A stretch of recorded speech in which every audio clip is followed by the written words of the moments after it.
Happy Monday evening, ladies and gentlemen of Buckeye Nation and Buckeye Scoop family. Hope all is well. Another game week. This time we're hitting the road again. An opponent that we've been having our eyes on since the beginning or before the season, honestly. So we got some thoughts and words about this opponent coming up. Also, do me a favor, hit that like button if you have not already done so. Please do that now. Also, consider subscribing if you haven't already. Hit that bell button. You'll get notifications when we go live, and you can jump right in. And also, listen, we got our little side eye going on for the team up north. Some shenanigans going on up there. Listen, they can't be trusted. But we're gonna talk about what correlates with this title in a minute because it's definitely some I don't know going on up north. We'll see. We'll see. Also, remember when you send your super chats, your wonderful super chats. By the way, you guys, when you send your super chats, phenomenal questions, phenomenal comments, adds to the show. Very entertaining. Love y'all for it. But remember, when you do it, it helps go towards the pay it forward, which is the military and our first responders. We're going to take care of them because they take care of us. You know the drill. Nevada, happy Monday, sir. How you feeling?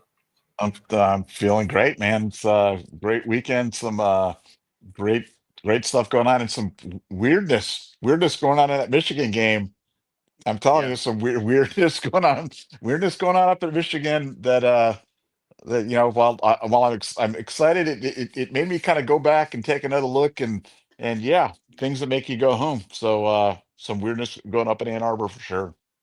Yeah, I had to be honest, people, I missed the second half of that game.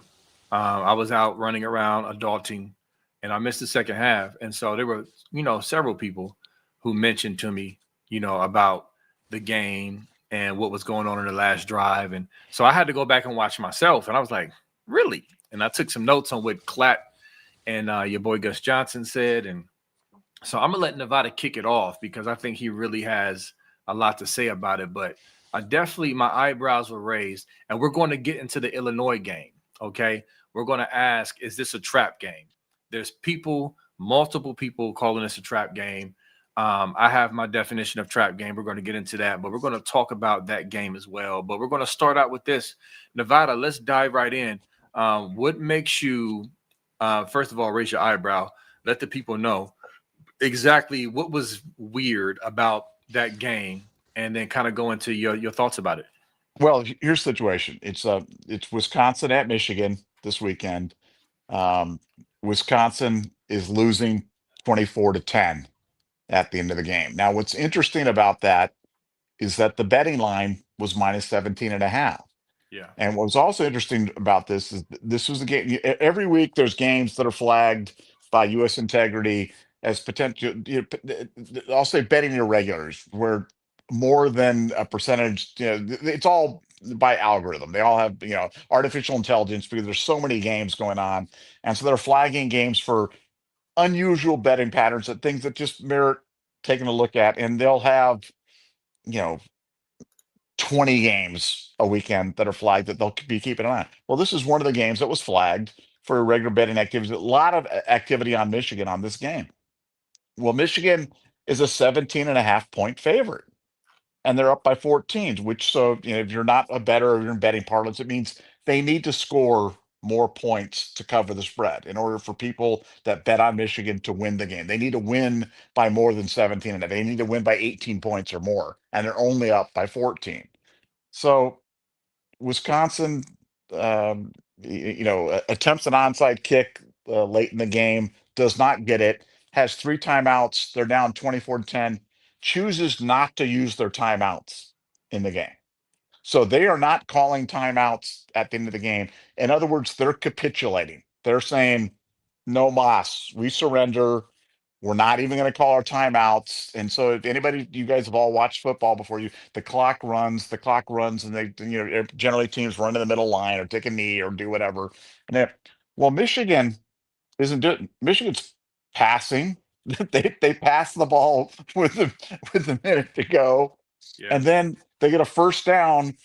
Wisconsin chooses not to call timeout. So literally the game is over at this point in time. No, Michigan goes to the line, runs another play, gets the ball down to the 5 yard line, rushes to the line again, runs another play, gets the ball down to the 2 yard line, and attempts to line up for another play, all while Wisconsin's not called down, and the clock runs out, and they're not able to cover the spread. And the announcers, even the esteemed Joel Klatt, and is like, well, that was a very odd secret, or I'm not sure what Michigan was doing there at the end. And I'm telling you, bettors all over Vegas knew exactly what was going on. And before you raise your eyebrow and say, "Well, that could never happen," you're seeing NBA players have been banned for life for violating player prop rules. The two Cleveland Guardians pitchers this year were suspended for basically, there's a prop bet. Is the pitcher going to throw a ball the first pitch of the inning, right? And the two Cleveland Indians pitchers, every time there was these huge bets on them, their first pitch would be 16 feet outside, hitting the ground. You know what I'm saying? So don't think that if professional players can't be influenced like this, that college players could. And I think it's only a matter of time to it. And when something's flagged for suspicious batting patterns previous, and then at the end of the game, the team is rushing to the thing to try to score another touchdown, throwing the ball, not respecting the fact that the times you timeouts. I don't know. I'm just telling you, it was weird to me. It was weird to me upon review. It was flagged before the game, and I think the sequence in the end, and even when they asked Sharon Moore about it afterwards, he was like, "What did he say? Like He said, we took the high road or something like yeah, that." yeah. The reporter asked him and said, now again, this usually doesn't get asked unless it's kind of a question like, hmm. And the reporter asked him, Coach Moore, we noticed that you were like really trying to score at the very end there. What were you thinking? And Sharon Moore said he smiled. He kind of gave like a little goofy smile, and then said something. He said, we could have scored, but we took the high road. That's what he said. And then I was just like, interesting. You took the high road, really? I mean, because you just ran out of time. I went back and watched just not too long ago to catch up with what was going on because I've been hearing about it, and they were definitely hurrying to the line. They passed a couple times in the drive, and it looked to me they were trying to score. And this is exactly what Klatt said. This is his exact quote. He said, "I'm surprised they're going faster. This is fascinating." That was when they were like at the 7 yard line or something. Now, Gus Johnson, the Michigan homer, the roots openly for them, he said, "Michigan playing it to the final whistle, trying to, come on. Listen, if this was Ohio State, let's just put this to the side right now. If this was Ohio State doing this, Paul Feinbaum and every analyst will be killing us for running up the score and being classless. Just want to put that out there, Nevada. I just want to kick it back to you. I wanted to cut in and give you those quotes. But is that not true or not?" Well, I mean, like I said, literally rushing to the line. I mean, you saw them. The only way, and I said this to you offline, but the only way that they could have done anything worse would have been had they called timeout with like a second to go Right. and run and understand this is all happening with Underwood out there. They've still got their first Right. team out there. They've Yeah. got Underwood out there, their first team offensive line. They're going fast with him in there, trying like heck to score another touchdown, up 14 with the other team not calling timeouts. Um, Look, there's a possibility. There are two possibilities. One, there was some shenanigans going on, or two, that Sharon Moore is just a classless boob and an idiot. And I'm kind of 50-50 on both of those right now because those are both very live propositions right there because he is kind of a classless boob and he isn't very smart. Um, but I don't know. I just yeah, like I said, I thought it was unusual. When you watch games and you see stuff, after a while you watch enough games that you can see stuff that kind of catch your eye and that doesn't look right. Well, that just didn't look right. Again, I would invite anybody who's tuning in who didn't get a chance to watch it. The game's on YouTube. Go to and you don't have to watch the whole. You don't have to invest 3 hours. Invest 30 seconds. Just watch the final minute of the game and tell me what you think. Tell me what the world was Michigan doing in that situation? And yeah, to your point about Ohio State, first of all, Ohio State would never. Ohio State always takes the knee in those situations or Right. does whatever. But like you know, to try to be hurrying to the line to run plays against a team not calling timeouts, I it was unusual. It was definitely unusual, but not good.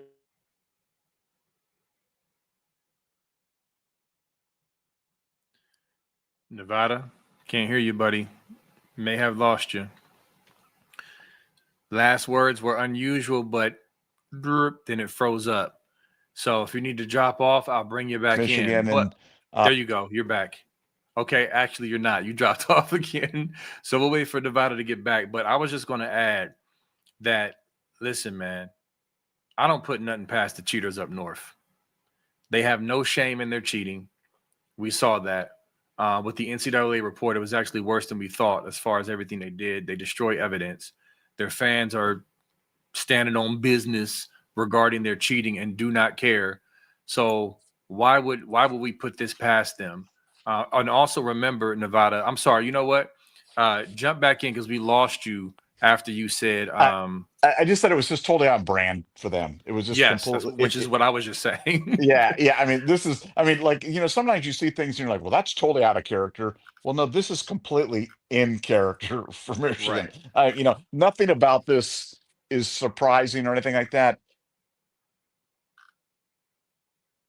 Players and gambling and stuff, man, with the proliferation of gambling right now, I mean, it's only going to be a matter of, and it's not, it's not throwing games. People always think it's throwing games. It can be the other way. It can be like trying to win games by more points or doing whatever, or player props. They have player props on just about every player now. Will this player throw for this many yards? Will this player rush from this many yards? And Yeah. all the players got to do is check into the game and then pull himself out with a hamstring muscle or a concussion or whatever, and all of a sudden that prop goes under. And that's like I said, if it can happen with NBA players, you know how much money NBA players make. Oh yeah. Like if it can happen with NBA players, you're telling me it can't happen with a college kid? Right. Like, come on. So, like I said, so when you see weirdness, like I said, the people in Vegas, they know it when they see it. And my phone was lighting up when this thing happened because they're like, oh my gosh, Michigan completely is trying to cover the spread on this thing. And it's it was just interesting, and like I said, for Sharon Moore, you just wonder, at some point you just wonder when some of this stuff's going to catch up with him, because I think that, I think that's the kind of program he's running, a rogue program, always has been running a rogue program, and I think it's just a matter of time till it catches up with him.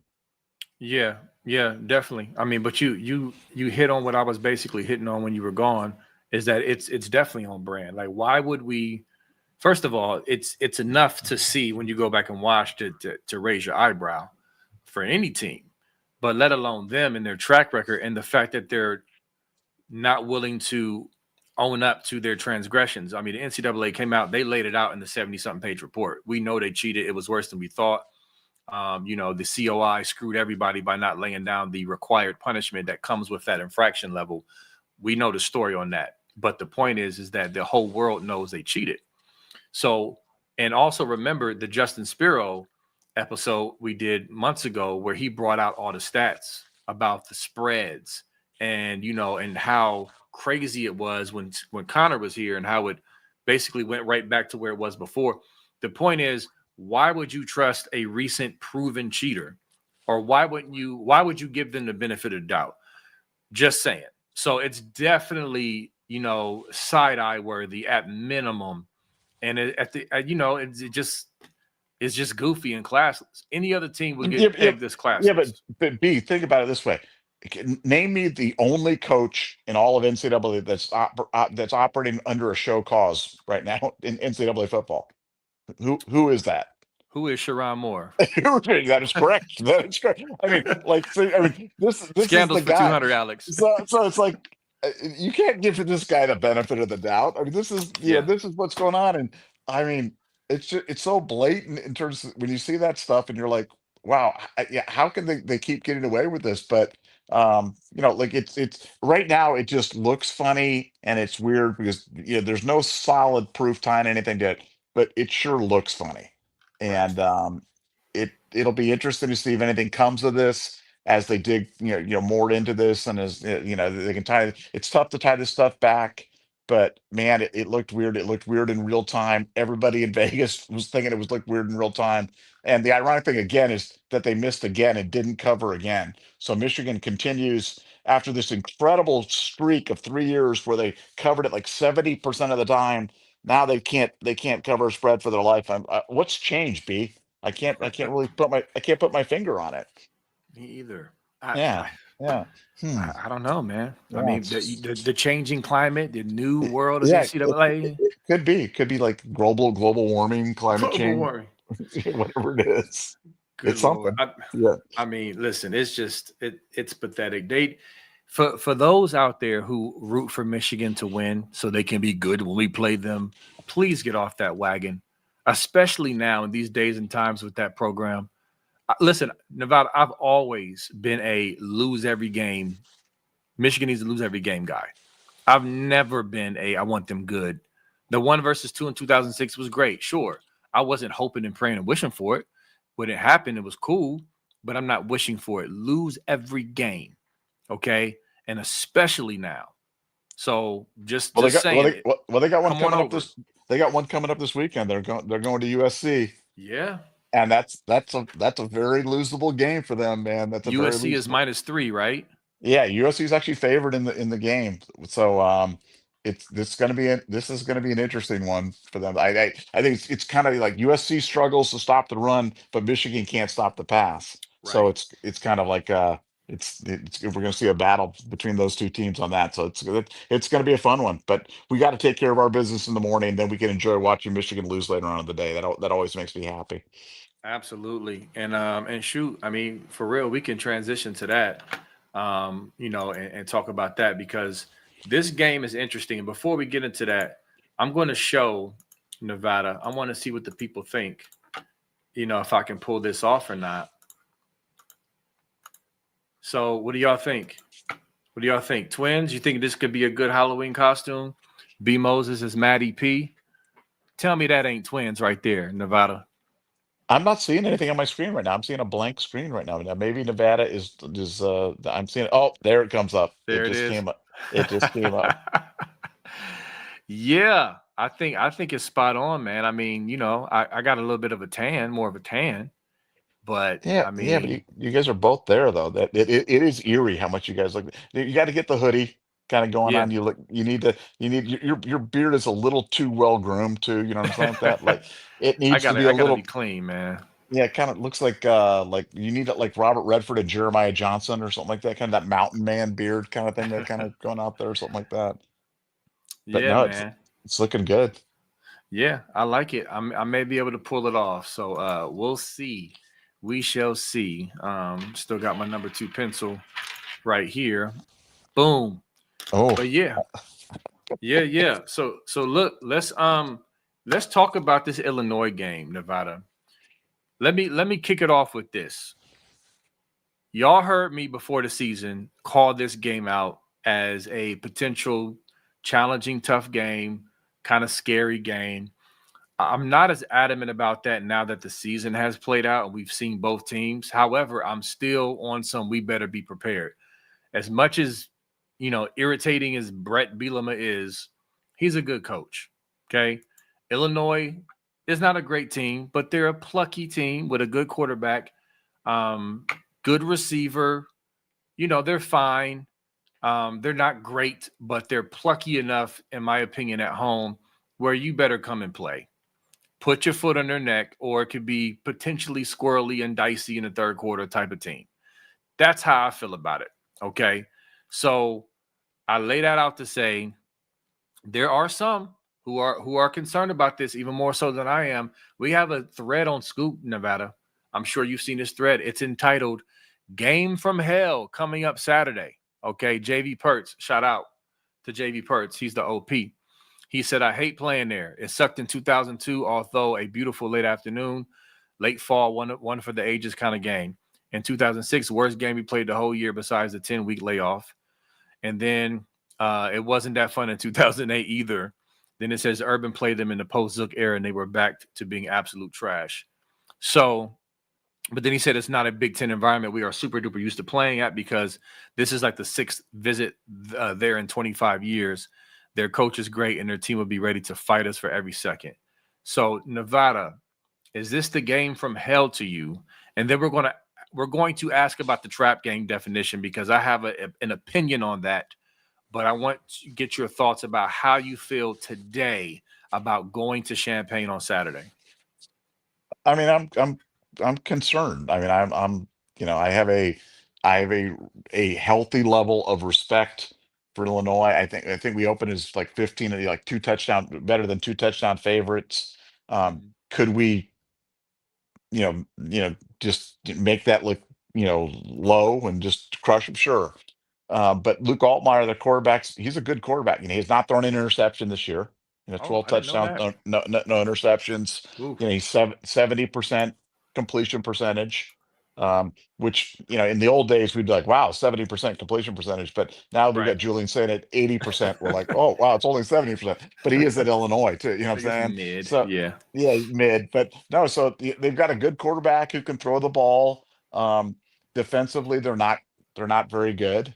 But that stadium and that situation, it's not a big time stadium situation. It's not a big time college football environment.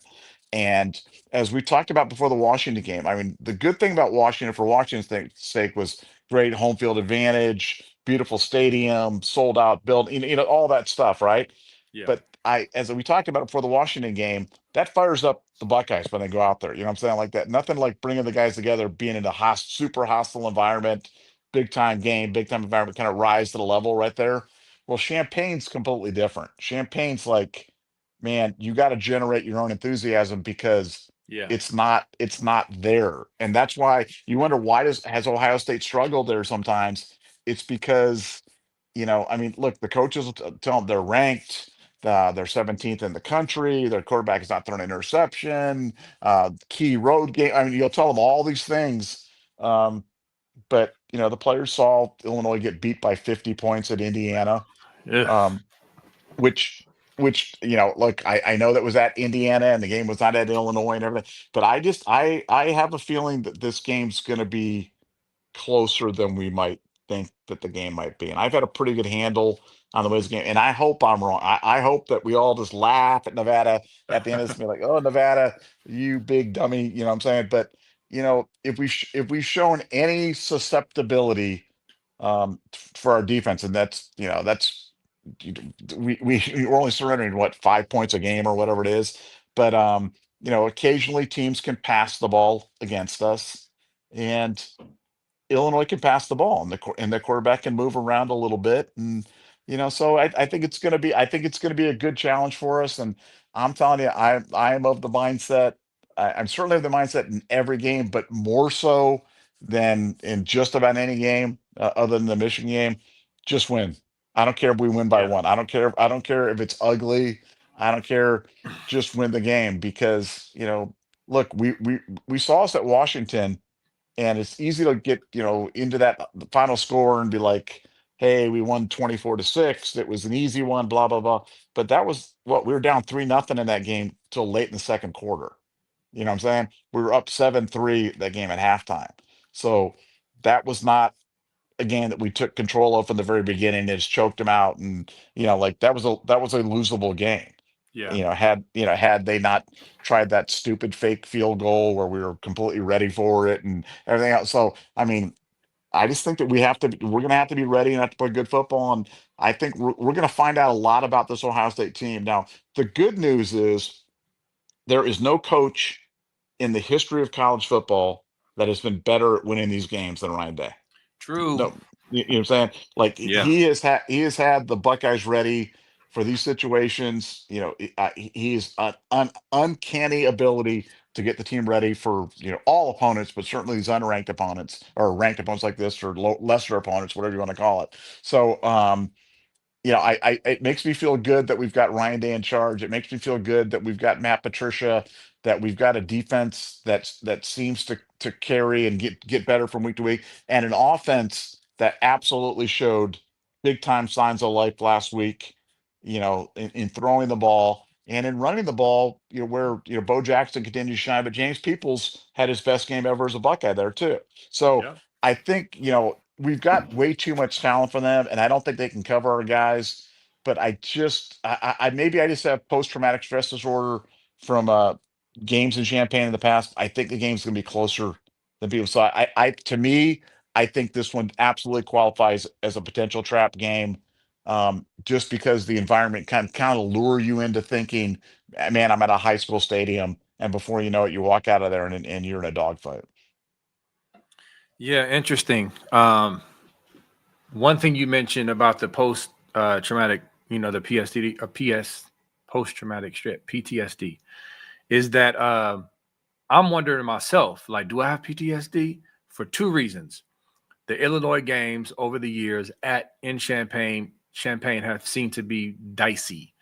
Not only that, but Brett Bielema with Wisconsin.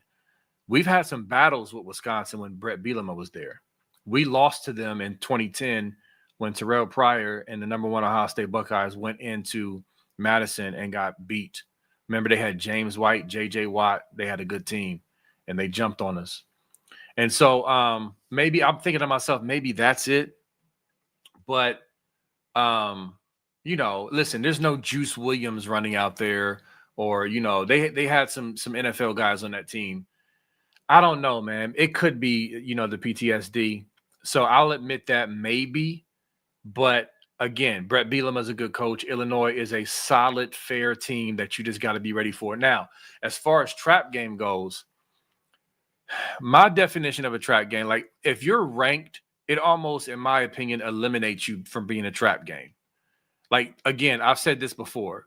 Iowa 2017 and Purdue 2018, both on the road. Those two, in my opinion, was the epitome of a trap game. The Iowa game was after an emotional Penn State win. The Purdue game was our defense was bad. It was on the road at night. They had a good offense. We couldn't run the ball. It was just I just felt terrible about that game, and I was right. But since Illinois is ranked, they have a good quarterback who hasn't thrown an interception. That stuff matters. I think that helps a little bit. But yeah, getting absolutely mollywopped by Indiana is definitely like, yeah. But I don't know. I think the what I just mentioned, plus Ryan Day being really good at these games, helps my confidence to not be too nervous. But it's one of those things. It's like, man, just get up out of there with a win. Champagne. Listen, I've coined these type of games, these typical games, as per nooners. Okay, a game. I picture Purdue at noon. And you combine it, it's a per nooner, a sleepy game against Purdue. It's a struggle. We barely win. We're bored. It's a per nooner type game. And so we got to go in there and handle business off jump, put our foot on their neck, and don't give them any hope. That's what we need to do. And so this offense doing what they did, against Minnesota, to me, feels like they can go in there and do that because yeah, that defense ain't it, Nevada. That defense is not it. And also their receiver Beatty, number 80, Beatty, he's a good receiver, but come on, what is he going to do against our defense? If we shut down your boy Boston, because that's the problem. If you don't have multiple threats and weapons, good luck. We shut down Boston. So Beatty's good, but how much are they really going to do with Matt Patricia keying in on their only really good playmaker, Nevada? Yeah, it's just look, I've watched enough Ohio State football through the years. I always find there's always a game where the Buckeyes they do something, then they're out of character. They confound you. That a defense that was previously unbeatable will play a terrible game or not. You know what I'm saying? It's just Yeah. I've seen it happen, and you're just kind of wondering what the game's going to be. And you know, I think this is the week where the national media has been kind of, there's so many just, the Ohio State defense is so great. The Ohio State offense is cooking. Ohio State's number one. You know what I'm saying? And just Yeah. like, are we going to get it? And underrated thing here, I'm just going to throw this out there, but the game's at 11 a.m. Yeah, I noticed Okay, that too. Yeah. it's an 11 a.m. game, which is just weird. You know what I'm saying? Like when you talk about like weirdness, like the things in terms of like what can kind of throw you off your thing or make you feel like not have your energy quite level. You're playing at 11 a.m. You know what I'm saying? Because it's a championship. It's the big stupid kickoff at 12 Eastern, which is 11 a.m. Central, and so it's Oh, just it's odd. a It's big noon. This is a big noon. yeah, Oh, yes. okay, okay, This game's 11 a.m. So it's yeah, like it's just what I'm saying, and we won't play another 11 a.m. game all year. You know what I'm saying? Like so yeah. you're playing it at 11 a.m. in the morning, which is something that we don't normally do. That's you're still kind of getting through there. Your system's not quite there. It's just, man, I just again, the fact that Ohio State's getting so much love and Illinois got beat down so bad after losing to Indiana in a game where just everything went wrong for them. You know what I'm saying? Like, man, I don't know. Like I said, I hope that I'm wrong about it, and I know some really smart people that feel that I am, that feel like Ohio State's just going to continue to take another step and get better and roll and this and that. Now, let's talk about the positive case. Let's talk about the what gives you confidence. Then we've already talked about Ryan Day. Hmm. Nevada, can't hear you. Oh, we didn't lose you. If not, I'll bring you back in. No- All right, I'm gonna go ahead and go into my positives while you're getting back in. So my positive is again the offense coming off this Minnesota game. And actually, if you go ahead and speak and cut in if you can, Nevada. Yeah, If not, there I you was go. just gonna say, There you Julian go. saying at 80% completion Yeah. is a big positive because the guy, he's not erratic with the ball. That doesn't mean he can't throw an interception. He's thrown 3 interceptions this year, but he's very precise. So he doesn't take a lot of chances. He's very Right. precise with the ball. That gives me a lot of confidence right there because you take some of the erratic play from your quarterback out of the thing. The fact that we have JJ Smith and Carnell Tate gives me a lot of confidence because nobody can guard those two guys. The fact that we've got a veteran offensive line gives me a lot of confidence because those guys seem to come to play every week. The fact that we've got a defense that seems to be improving and plays so smart and at such a high level and is so deep gives me a lot of confidence. So, those are the things that give me confidence. You're just looking for, you just hope that, you know, the refs don't hose you or the ball Right. doesn't bounce weird and, that they just, that weird stuff doesn't happen. But, look, it shouldn't. We should be able to take care of business because Illinois is not a great team. They're just not. You look at their defense and, they've given up a lot of yards and a lot of points to a lot. I mean, they gave up a bunch of yards and points to USC. They gave up 50 points to Indiana. You know what I'm saying? So what are we going to do to them? I mean, with our Yeah. offense, I that hope that last week was the start of a trend, not an aberration in terms of the trust and the expansion of the playbook that they're giving to Julian saying. I hope that this being a road game that they won't pull it back on them. You know what I'm saying? Like that. And Yeah. that's something we're going to, I think that's something we're going to learn about Ohio State this week. So I feel like this is a weekend of discovery. I mean, if Ohio State's truly a great team, like a truly a team for the ages, then they'll go out and they'll take care of business and we'll all see that. And the defense will take another step. And Julian will, if they trust Julian, they'll let him throw. And yeah, it won't just be, we'll let you throw it home in the friendly confines against Minnesota, but we're not going to let you do it on the road. I hope that they play an offense again. I hope he doesn't coach scared. You know what I'm saying? And I felt we were a little conservative against Washington. Clearly, we were conservative against Texas and out of necessity and field position and game situation, all those things.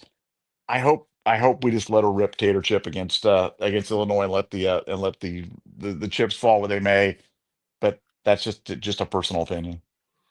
No, I feel you. It's definitely some questions. I'm just wondering because to me, I feel like the Washington road test was like I said this on a couple pods ago, I believe. It felt like the seal was broken off. Like it was the test to kind of like, okay, I trust you, or we can do more.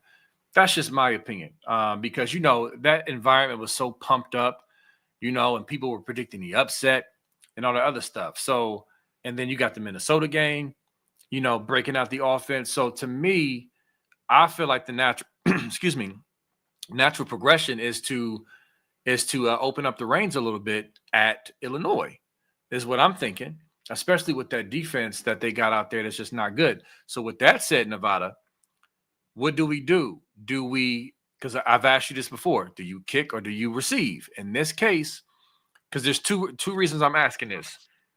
One, their defense is bad. Two, um, do you want to go in there and get an early lead, set the tone? And also, we still struggled against Minnesota in the first drive of scoring. We didn't score. We're still having initial drive score. I want to break that. I want to go in, score on our first drive, and kind of kill that little, sluggishness we've been having. So, what's your thoughts? Play defense first, or go in there and score? Well, I think you raise a good point. Sometimes you need to change it up, and I think Ryan's made a big deal out of winning the middle eight. That last 4 minutes Yeah. of the second quarter and the first 4 minutes of the third quarter, and the question is, will that continue? So you're asking me what I think they'll do. I think if they win the toss, they'll defer. What if I you ask me what I think they should do? I'm with you. I change it up. I show confidence in the offense and be like, guys, we're going to come out and we're gonna throw the ball right off the bat. We're going to go right down the field. And we're going to score a touchdown, and we're not going to play from behind. You know what I'm saying? That we're not going to be in this situation like we were at Washington, or frankly against Minnesota. We're going to go out there and we're going to grab control of the game. We're going to go out lead, and we're never going to relinquish it. So. But it'll be interesting, like I don't know what the weather's like, and I know you're a big weather guy. You're like B Moses, the BW Moses. The W stands for weather. BW Moses. But if Let's see. Illinois can be tricky later on in the year. I think now we should be getting. I would assume it's going to be good weather. Um, but if it's good weather, man, yeah. I mean, why not? I mean, Julian Saint's he's the most precise passer in college football. He's the most precise passer in Ohio State history. Let him throw the football. Yeah, 78 degrees. And you're right. I'm glad you brought that up because somebody in the chat mentioned weather. That's the other element about Champaign. It's windy. It's weird wind gust in their stadium. And it's always been just weird. Like it's hard to throw the ball there when that happens. But it's 78 degrees. The wind is only 6 miles per hour. It should be another beautiful day. We are on a streak, Nevada, of just great weather. This is the best football weather season we've had thus far.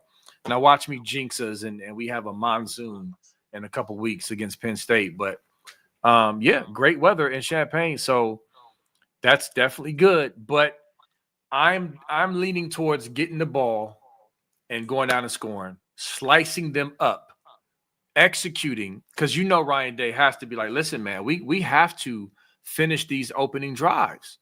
If Minnesota and they didn't finish the drive because our defense is awesome, but we need to go down the field and slice them up and go up 7-0. Period. That's what we need to do. To me, I feel like if we do that, I just feel like it's a wrap. I feel like because Altmaier is a good quarterback, they're a solid team. Things could happen, penalties, whatever, goofy stuff can ensue. And it's just like, just go step on their throat. Don't even make it interesting. You know, I think we win regardless, Nevada. And here's the thing, I don't think Nevada, he's not saying we lose. He's saying it may be closer than what we think. And so closer than what we think, Nevada, as you know, is going to be a nerve-wracking, annoying time for us podcasters and analysts and leaders because people look to us for answers and like what's going on and tell me it's going to be okay, which is fine. I'm here for you. But if it's close, it's just annoying. Even though we're going to win, you know what I'm saying? Knock them Well, out the gate. yeah, no, no, trust me. Like, yeah, this game just feels like it's gonna be. I'll give a game prediction later on in the week, but it Yeah, just feels like, if the spread's 15 and a half, it just feels like a game will win by 14 or something like that. You know what I'm saying? So yeah, not gripping, but not like. last week, as we talked about, I had Minnesota 42-3. I did not think that game would be close. I think this game could stay close. And like I said, I really hope that I'm wrong and that we all have a big laugh on Nevada at the end of it and be like, "Hey, Nevada, what's going on?" But I had this game circled early in the season as one that concerned me, even when they lost to Indiana. I thought they'd come back. I thought they'd beat USC, which they did. And I just think they're they're better than people think, and I mean, they're better at 17 than either Iowa was when they beat us or Purdue was when they beat us, back when, relative to that, you know what I'm saying? Like Yeah, they're like you said, they're ranked, they're ranked teams. So by right. definition, they're better. So if those teams could beat us and beat it, I mean, that night when we lost to Purdue, they beat us just badly. That game was not close. We Oof. lost by 4 touchdowns or whatever it was. I think Yeah. Rondale Moore scored another touchdown as we were warming up here on the podcast this morning or Jeez. something. But yeah, if that can happen, look, anything can happen. Um, but I hope I'm wrong, and I hope betting against Ryan Day though. I mean, I think we've covered the spread every game this year. I think Ryan Mhm. Day. I think we have. I'm pretty sure. I know we did Oh against yeah, Texas. yeah. We I know have. I know we did against Grambling. I know we did against Yeah, Washington. I know we did against Minnesota. The only one I had was Ohio U, whether or not we covered that one or we not. But did. I think we did. I think we did. Yeah. So I mean, Ohio State's been exceeding the expectations every single week. Can they do it again? Can they do it again in a really tricky spot against a ranked opponent? So, like I said, we're going to learn a lot about the Buckeyes, learn a lot about our team for 2025, and by the end of Saturday, we're going to be 50% done with our road games. So Oh that's yeah. another important milestone as well. Okay, you said what's the spread? Is it 14? I'm looking it up now. 14 and a half? 15 and a half. 15 and a half. Okay. Yeah, it's going to be interesting, man. Because, like I said, I was calling this game out before the season as a watch out for this game. So this is going to be interesting. We're going to win this game, y'all. Will it be an annoying, close, dang, man, we suck. We're going to lose now because we struggle with Illinois type game? Or is it going to be like, Nevada, you were just nervous for no reason. And B. Moses, you were concerned for no reason. I hope that's the case. But I do think we win. I won't be shocked if we cover the spread at all. I'm just maybe it's PTSD. I don't know. I'm just like be ready. And Ryan Day, he's great at this. So it makes me sleep a little better at night. And also, real quick before we get to any super chats, as far as rat poison goes and Ohio State being pumped up, like I said, Nevada yesterday, it's being equalized with this Miami Hurricane talk, bro. It's starting to, the Miami Hurricane drum beat is boom, boom. I mean, louder. Josh Pate, among others, several others, said something like he hasn't seen anything. He hasn't seen any team with the creatures that Miami has, and he's seen Ohio State in person. So Miami is getting. I don't know, man. They look fine. They're a good team. I just don't. I'm just not convinced yet. Nevada, what Can, say can, you can, about Miami? well, I just want to talk about one thing in particular with Miami, and maybe you can explain it to me. But like, yeah, and I don't want to make everything about gambling, but the gambling markets can kind of tell you how people feel about stuff. And one of the betting favorites right now for the Heisman is Carson Beck, the Mhm. quarterback from Miami. Like one of the big betting favorites, and Julian Saint's like 25-1. Like he's way down. You know what I'm saying? Like Crazy. he's a distant memory. Everything by every metric this year, Julian Sain is better than Carson Beck. He's better than him in quarterback rating, 199 to 166, better in yards per game, 265 to 244, better in completion percentage, 80% to 73. But I mean, every metric that you can have by quarterback play, but why is Carson Beck one of the favorites for the Heisman and Julian Sand isn't even getting any love for this? Can you explain that to me? B, what in the world am I missing? What more does Julian Sand have to do for people to really take this guy seriously as one of the best players in America and one of the best quarterbacks in America? I don't know.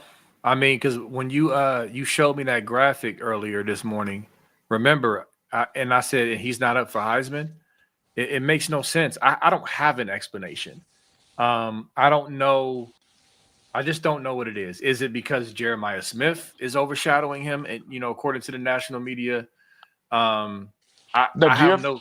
do you have that matrix that I sent you today? Is there any way you can put that up on the screen? I don't know if I that would have I to don't. send it.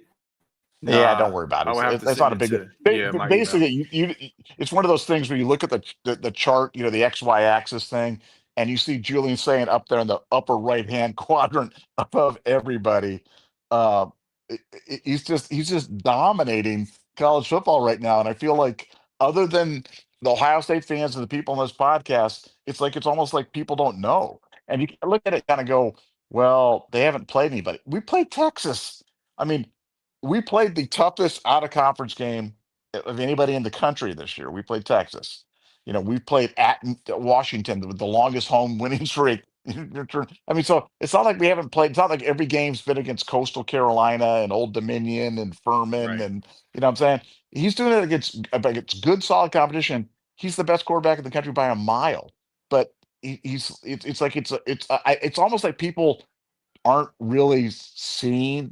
I don't know. They're not cluing in to how good he is, or but I mean, do you think it's just because expectations were so low because he's a freshman or something like that, or what is it about Julian that's causing people to take a step back and not really embrace what we're seeing right now? Yeah, I don't know. I just don't know. I mean, because the ball knowers, the film guys, even the PFF nerds are like, yo, Julian saying is him. I mean, just like gushing about his statistics, his numbers. I mean, all of that. So they're recognizing it, but the talking heads that we all know aren't really saying much. And I don't get it, Nevada. But to me, the flip side of it is it's kind of a blessing in disguise because you talk about the rat poison and the stay focused. Well, that kind of helps that out because he's not getting the credit he deserves. And Carson Beck, Sleepy Eyes Beck, I mean, he's fine. I just never been overly impressed with Carson Beck. I just haven't. I never got the hype at Georgia.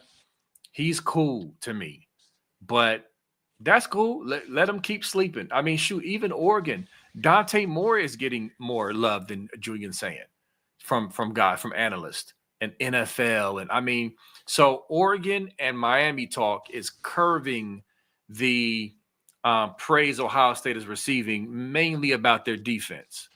Because the talk with Ohio State is mainly the defense, and rightly so. But again, I'm still hearing the drumbeat of Miami and Oregon loud, if not louder, than the Ohio State talk, which still kind of keeps it down. But like you said, Nevada, the other thing, listen, when somebody else gets a cold, we get a pneumonia. As far as things being critical, so we didn't play anybody is the card that the trolls and the haters are playing on the message boards. And then even your boy Pate was just saying how he was going back and forth in his mind about who have they played. Well, he was saying, well, how long am I going to do this? Am I going to do this all year? Like, we're not saying we played, a ranked team every game. Every team has played at least a couple cupcakes mixed in with a tough team or two. We have a very comparable schedule, if not better than most. So why are teams still downplaying what we've done? Minnesota was 3-1. They weren't a great team, but they weren't trash either. And so they had a solid defense. They're well coached. They're a decent team, and we beat them 42-3. So listen, it is what it is. We know what it is, Nevada. They gonna hate until they can't hate no more. Even when we do win, they still gonna come up with an excuse. So cool. Let Sam fly under the radar and let him eat. It's cool with me. Yeah, I just, like when you watch him play, when you watch Julian Sand play, it's like I'm like it's like one of those things where you know it when you see it. Like when Yeah. you see him play, you're just like, man, if that's not an NFL quarterback, if that if the what you're looking for is somebody who can process, deliver the ball with accuracy, deliver the ball with speed, make all throws, process the defense, do a thing, be mobile enough to move around the pocket, and like he checks every box. The only thing he's not 6'6". You know what I'm Right. saying? He's not a giant, but he's got a giant arm.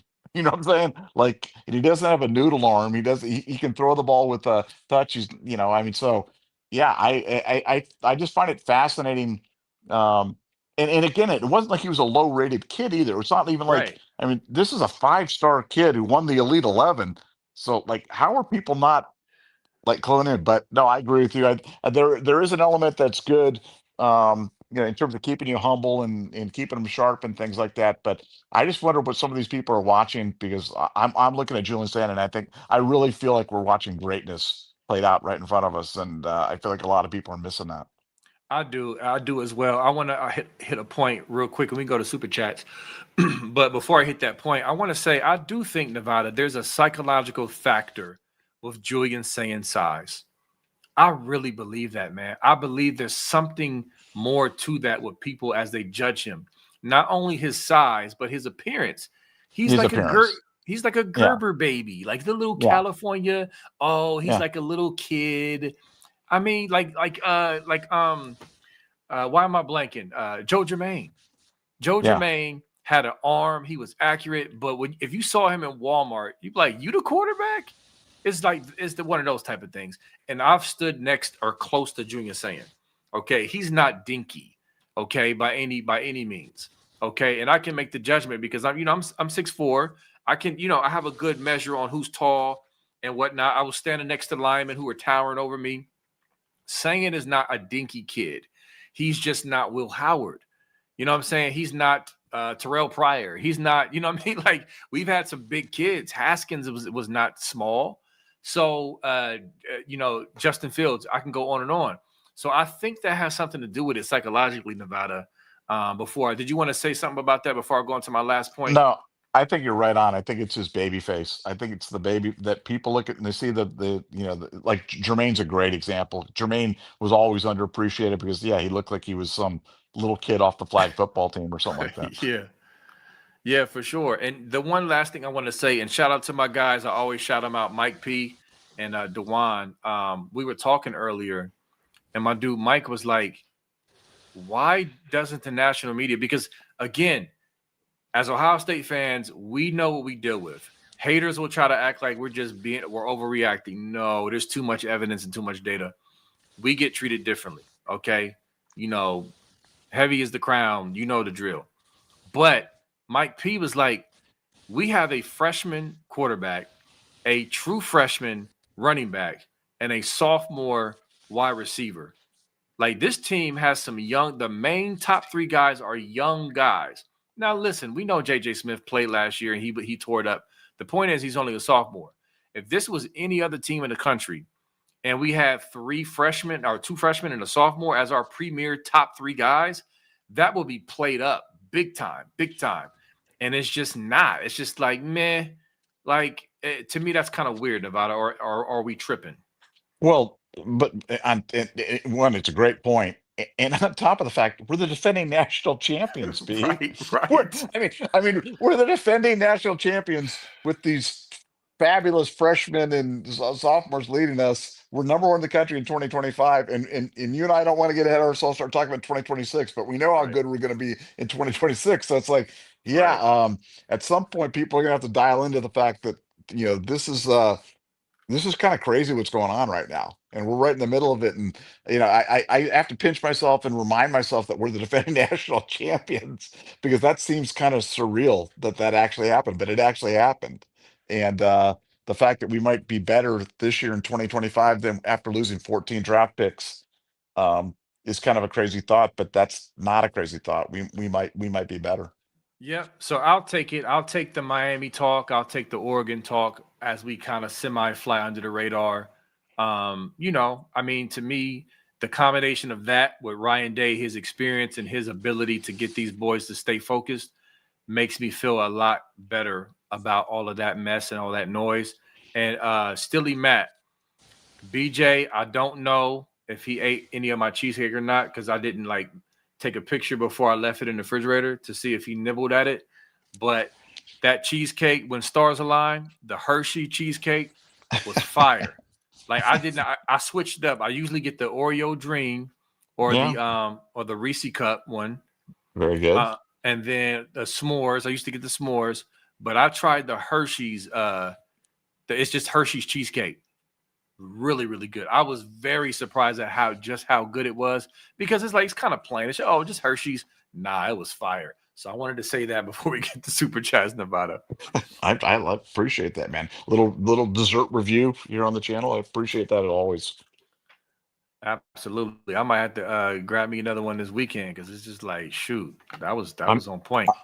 I'm making these magic bars, the one with like the coconut and the chocolate Yeah, chips and yeah. the graham cracker, and then the condensed milk, and I got that in there in the kitchen cooling up, getting ready to be eaten right now. So pretty Oh, excited see, about that. don't tell my wife that she loves magic cookie bars. Oh man, those are the best. Yeah, And I her and aunt tell in tell Cleveland makes them for him all the time. I I make a mean one, man. I make a mean one.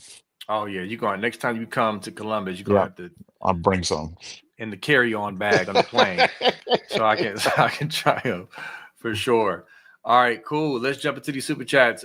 John M, thanks for the 4.99. Did Fickle say anything after the game? Wonder what the post game handshake was like with him and Moore.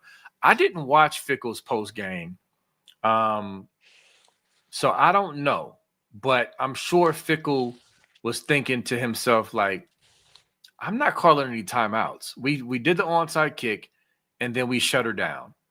Why are you going hurry up to try to score? I'm sure he was thinking that, but I don't know, Nevada. What's your thoughts on that? Well, it's funny because that was absolutely my first thought, and I meant to do it. I meant to watch it. I haven't seen what the handshake was like, or I didn't watch the post game comments. But Luke would be one of the people that if Luke was mad at me, it would be genuinely terrifying if he was mad at you, Yeah, yeah, because he is a legitimate tough guy. In a world of fake tough guys and stuff like that, Luke Fickle is one tough mofo right there. So, yeah, if he was angry, I think he could crush Sharon Moore with one arm while eating nachos with the other one, and doing whatever. But yeah, I'll have to go back and watch. I'll have to see what that was like, because it was just the game time thing was so weird. I mean, it's first of all, it's weird for a team. I think Wisconsin had like three timeouts left, or they had multiple timeouts, and we're not calling them. So, like, that in and of itself was like, I mean, like, that's just weird. That's weird yeah, not to call timeouts. But then it's even weirder when the other team goes hurry up and tries to score on you. But yeah, I'll have to check out the post game and see if anything was spicy in there. yeah. And before we get to this last super chat, again, lose every game. If you are not lose every game guy for Michigan, come on over. The water is fine. They're insufferable. Their fans are insufferable. Their program is insufferable. Why would you want them to win? I want USC fight on. What's to do? What they throw up the two fingers and do Two this or fingers. something, Fight on. Yeah. right? Fight on. Fight on, fight on. Like beat these dudes. They're frauds. They like here's what they do. Okay, Justice they rely on Justice Haynes to pop a 40-yarder, at least one or two against a weak run defense and a 50-50 ball, occasional 50-50 ball, and the other team to be goofy and dumb like Nebraska and make mistakes. Don't do that, USC. Okay? Play good run defense. Underwood is not going to throw it downfield, down the seams in between, in between the hashes. They're going to throw 50-50 balls and they're going to roll him out and flood zone concept. It's very basic. You know that Take Mobo shirt I wear? They got 4 plays. That's what they do. Beat them. They need to hold another L right now. They're going to hold multiple L's this year, including in the big blouse when Ohio State comes to town this year. Okay. But they need to lose this week. I'm tired of them and their fans. They need to hold another L. Okay, we can move on, Nevada. Yeah, no, I agree. Lose. Go Yes. lose for sure. That might be one I bet too. I think USC's favored by 3, but I may bet that. So Yeah, and I'm curious to see where the spread moves or if it does as we get yeah, closer. yep. Um, but anyway, all right. Got Expedition Greg. Thanks for the 5. Question for Nevada. Have you heard from the Oracle about any potential Big Ten expansion? OH Nevada?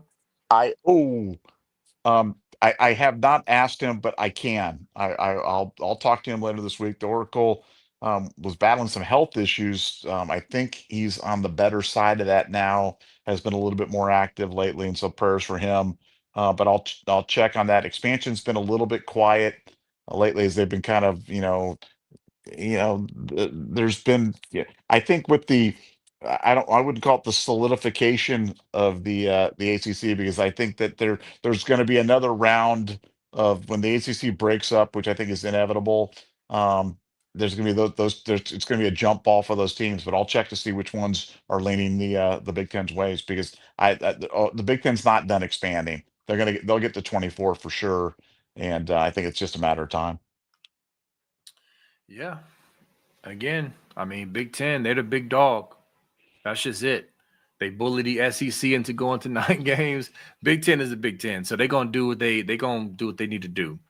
And Well, so, we're the national conference, playing three time zones. I mean, the yeah, SEC is really a regional conference. It's Southern football. true, They're very they're Southern true. football. We're all. I mean, that's really what we are. It's like we're the national conference, and they're like Southern football, and it's great, but they're Southern football. So basically, you're saying it just means less, is what you're saying. It just means less, unless you're in the South. Oh man, the SEC fans, man, they've come to my page. You ain't play nobody. You ain't play. A Tennessee fan had the nerve to come to my page, and those who follow my Facebook page, they was tearing him up in the comments. But it's just like, are you serious right now? Like, They, like they for should real? Like, they should name us like SEC champs now. The way that we're just running through SEC teams, they should send the trophy to Columbus, man. Kneeling North, man, go on somewhere. Look, I'm sick of y'all. I'm sick of y'all. All right, it don't matter. We're gonna keep winning. Y'all gonna keep hating, and that's just what it is. So listen, we're gonna bang up out of here. Have a fantastic Monday evening. Love you, Buckeye Nation, Buckeye Scoop family, and the wonderful chat. Always cooking it up nicely. We're gonna see y'all tomorrow. Peace.